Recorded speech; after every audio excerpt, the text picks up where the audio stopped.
অতীতের কোনো ঘটনা নিয়ে হয়তো আপনার মাঝে আক্ষেপ কাজ করছে। তাই মনে হতে পারে যদি এমনটা না করে এমনটা করতাম, কিংবা পূর্বের কোনো সিদ্ধান্ত নিয়ে আজও হিসেব কষে যাওয়াকেই এক কথায় অতিচিন্তা কিংবা অতিরিক্ত দুশ্চিন্তা হিসেবে গণ্য করা যেতে পারে।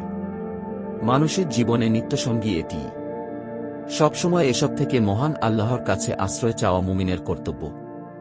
মহানবী হজরত মুহাম্মদ শাহ এসব পরিস্থিতি থেকে মুক্তির জন্য বিভিন্ন দোয়া করতেন। এক হাদিসে রাসূল শাহ বলেন, এমন একটি দোয়া সম্পর্কে আমি অবগত আছি, কোনো বিপদগ্রস্ত ব্যক্তি তা পাঠ করলে আল্লাহ তাআলা তার সেই বিপদ দূর করে দেন।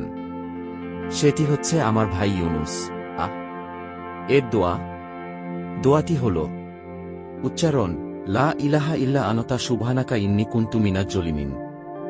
অর্থ, হে আল্লাহ, আপনি ছাড়া কোনো সত্য উপাস্য নেই, আমি আপনার পবিত্রতা বর্ণনা করছি, নিঃসন্দেহে আমি নিজের প্রতি অবিচার করেছি। তিরমিজি হাদিস 3505।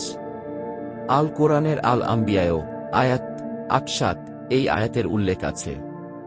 মুহাম্মদ ইবন বাশশার ইবন আব্বাস রাদিয়াল্লাহু আনহু থেকে বর্ণিত যে, নবী করিম সাল্লাল্লাহু আলাইহি ওয়াসাল্লাম পেরেশানির সময় নিম্নোক্ত দোয়াটি পড়তেন।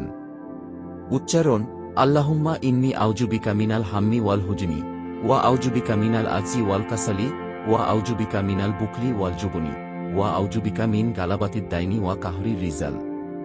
অর্থ, হে আল্লাহ, নিশ্চয়ই আমি দুশ্চিন্তা, দুঃখ, অপারগতা, অলসতা, কৃপণতা, ভীরুতা, ঋণের ভার ও মানুষদের দমন পীড়ন থেকে আপনার আশ্রয় নিচ্ছি। বুখারী হাদিস 2893।